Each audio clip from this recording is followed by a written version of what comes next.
have you memorized your baseline frequency? And would you be able to recognize frequency signatures to know how to protect yourself when something comes into your energetic field?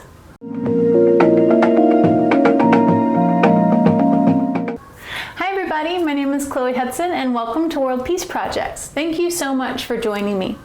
Today I would like to break down an extremely important foundational concept that I refer to as baseline frequencies. And by understanding and memorizing your baseline frequency, it can highly assist you to be clear on and differentiate when different frequency signatures are entering your field or are happening. And from there, you can also clarify if these frequency signatures are artificial or organic.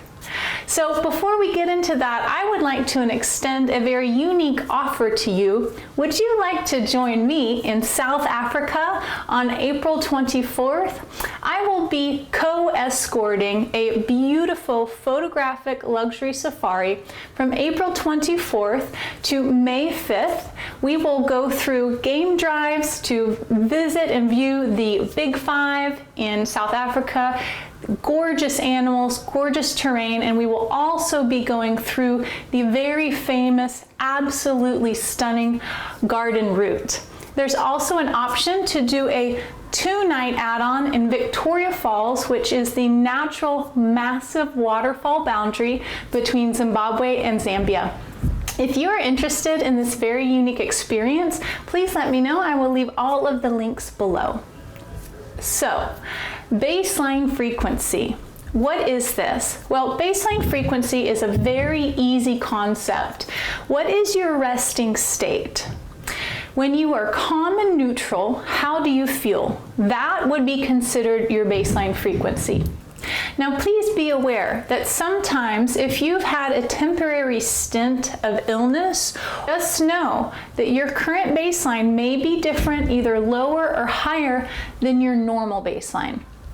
So you memorize and find your baseline frequency, your resting state. What is that? How do you feel? What is the very specific frequency? Know this through and through in the same way that you can look in the mirror and know that that is you looking back. Once you have completely memorized your baseline frequency, you will then be able to be very clear when your baseline has shifted off kilter. This sounds like a very easy, obvious concept, and all of us have done this, though have we done it with consciousness and awareness? Anytime you have an emotional state, whether you're tired, you're hungry, you're excited, you're upset, this alters your baseline frequency. These very slight sometimes or vast differentiations and fluctuations in your frequency are all variants that are important to recognize when it comes to understanding your baseline frequency and protecting your energy. If you are to look at your baseline with consciousness and be clear when anything alters your frequency, this will help you tremendously understand when energies are being projected into your field, if you have an entity that is hooked onto you, any artificial frequencies that may be in your environment or in mass consciousness in general. So the more you have acute awareness of your baseline and you memorize that through sensory perception, there's a big difference here in regard to intellectualizing this or even feeling this on an emotional level compared to sensing this in your body. You will synthesize this information. This is how it's different. It is like a process of osmosis where you almost are aware of it and absorb it. And it's not a head process. It's not necessarily an emotional process. This is a sensory synthesis. Now, once you feel you have clarity on your baseline, then it becomes very easy to recognize when other frequency signatures come into your field or start imposing on you. And the way in which is to begin to train yourself and practice and perfect this is consciously start to notice the frequency fluctuation when you hit different emotional states. How has your frequency shifted now that you're engaging or interacting with another person or another environment? Notice the difference.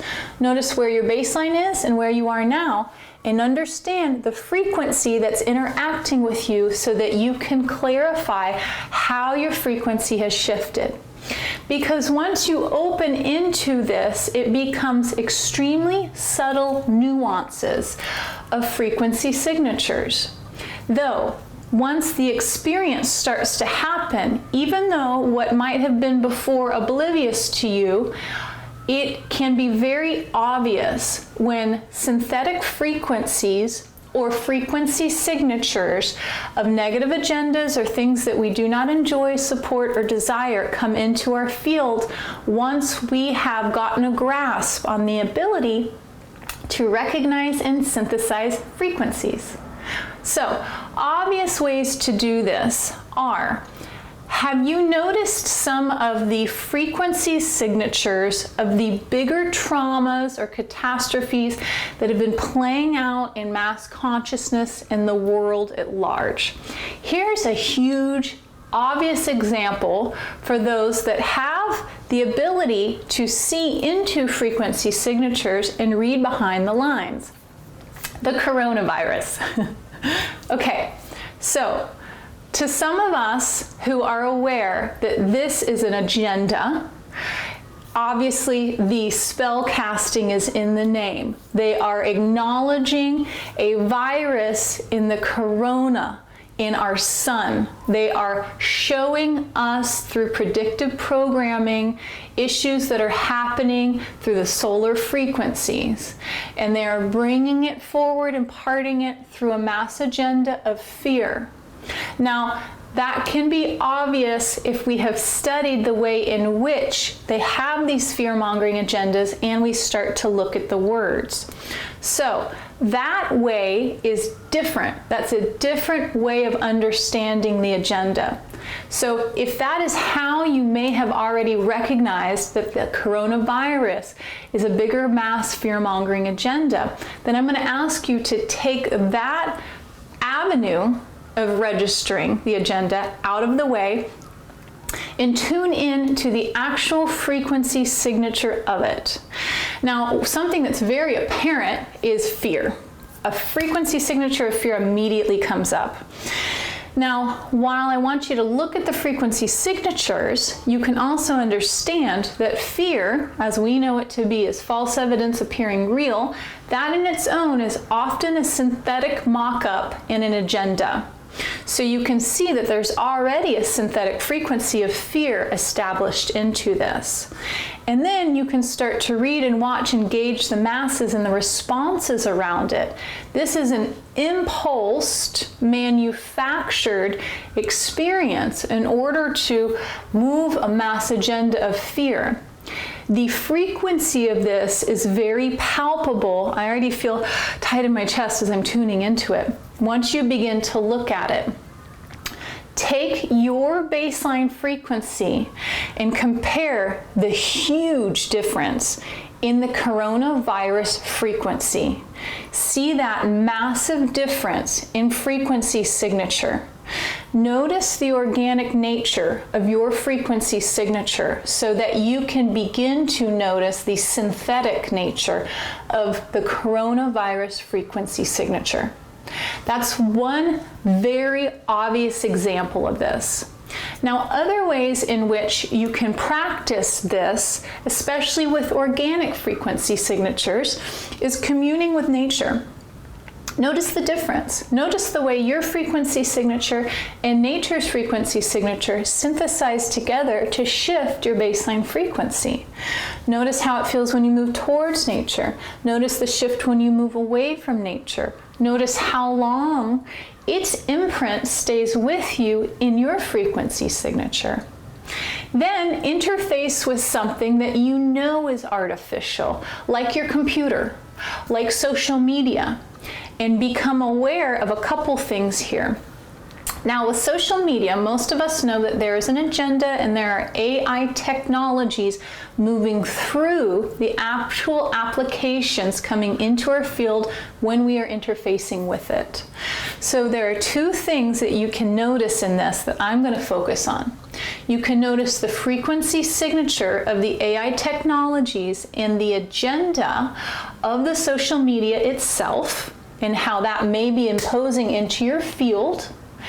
And you can also notice the way in which your frequency signature starts to synthesize with the artificial frequency signature of the social media. So, how do you feel before you engage? Then notice the frequency signature of the impulse, the desire, the seduction to engage, because that's also its own artificial frequency signature. Then start to notice how your baseline frequency alters as soon as you begin to interface with the social media. What is the variance? What is the vacillation? Where do you feel the energy in your body? Often it will have risen up to your chest and wherever the monitor or the screen may be projecting onto or mirroring your body. And then start to notice how your frequency signature fluctuates as you continue to look at the social media, read about it. When you finish, notice how long does it take for this energy to release out of your field? Is anything lingering? And how long did it take for you to get back to your baseline frequency? These variances are very constant and obvious. The more you play with this, the more you can begin to get very acute at recognizing frequency signatures. And beyond these obvious examples of things that are quite apparent that affect us in negative ways, and of course this also works for things that affect us in positive ways. Interact with your animals. That's a very clear way to boost your frequency signature. This can help you become clear when an entity or a being or an AI technology or anything that is of a synthetic frequency or a frequency in which you do not desire, like a regressive race or the zeta reticuli or whatever we're looking at, has accessed your field.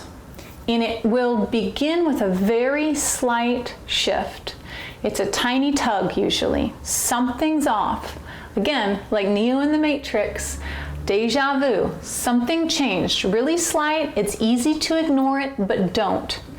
Get really disciplined at being conscious of these slight little shifts. And I'm not talking about paranoia.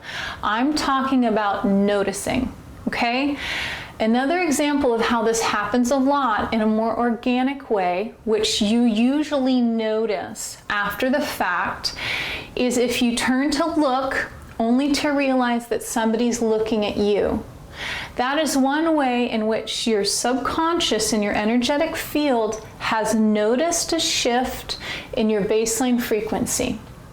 You became aware of their frequency entering your frequency. You may not have become aware in that moment fully consciously until you are validated by the eye gaze of the person looking at you. Though that can help you understand that you're already noticing it on some level. And you can help encourage yourself by telling your intuition, hey intuition, I appreciate that hit. I'm grateful to notice that. Thank you, keep it coming. So baseline frequency is one of the most important tools I have in my foundation.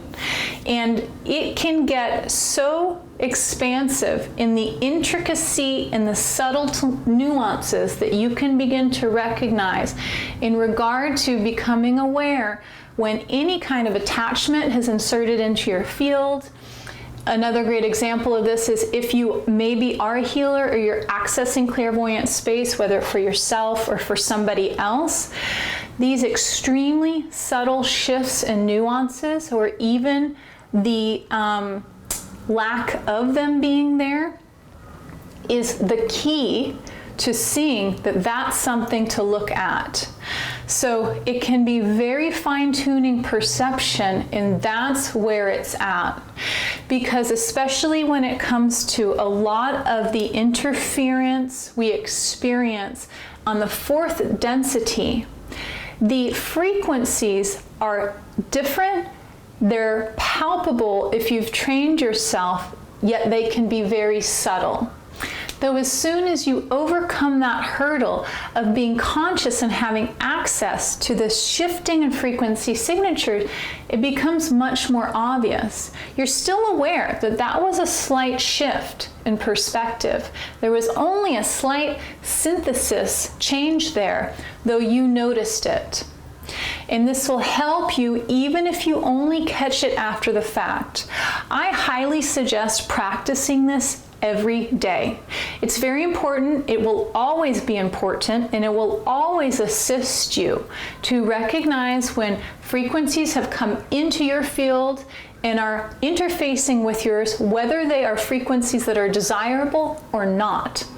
And it will help you also to clarify and recognize what is yours and what is not.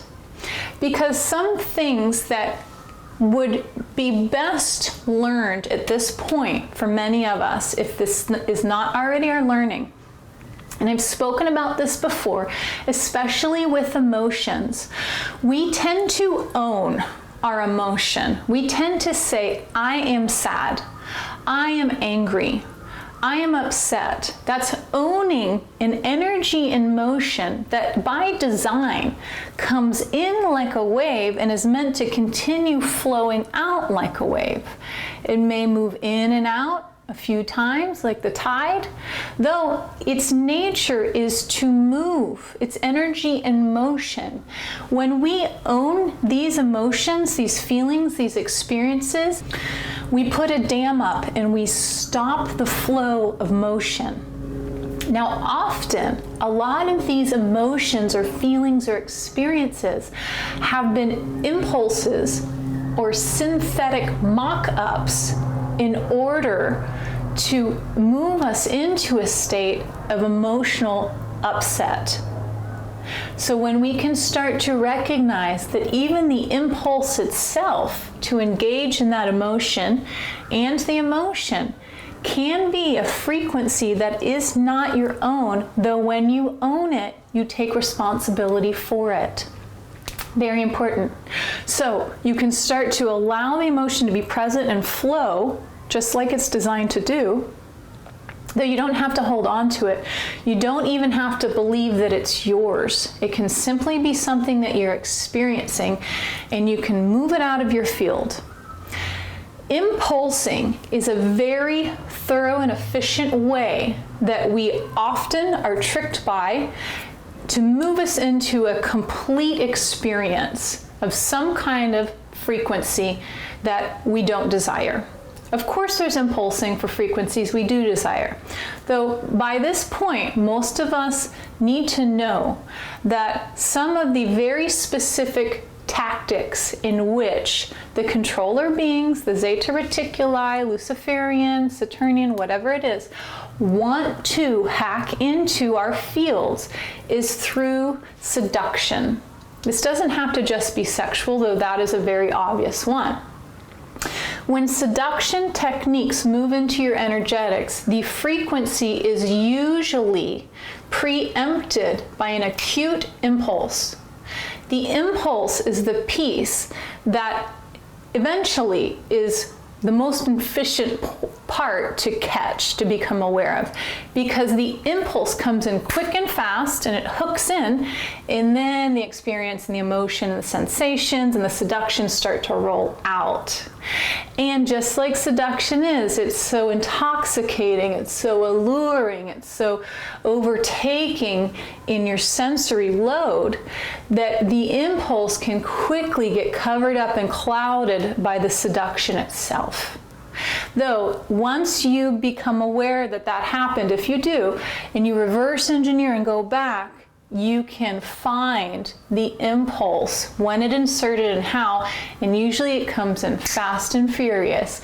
And it's okay, because usually we have to have an experience of reverse engineering and going back and finding how the impulse hooked in several times before we recognize when it happens and how it happens, because it's a very efficient frequency signature that slides in under the radar. We perceive it in our sensation body, we own it, believe it's us, and we move with it. We take it and go, instead of stopping and saying, whoa, where'd that come from? How come I just got an impulse to call them? Or I just got horny? Or now I want sugar? Or I had a suicidal thought? Whatever it is, stop and pause and notice the impulse itself. The impulse is the way in which you can keep that package, that synthetic frequency, from opening up and releasing into your system.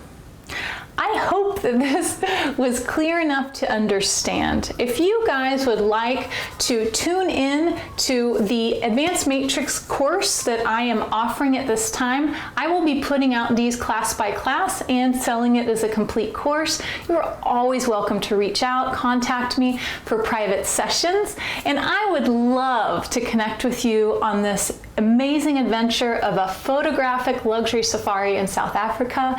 If you would like to join that, we would be so happy to have you. It's going to be a really unique, beautiful, fun experience.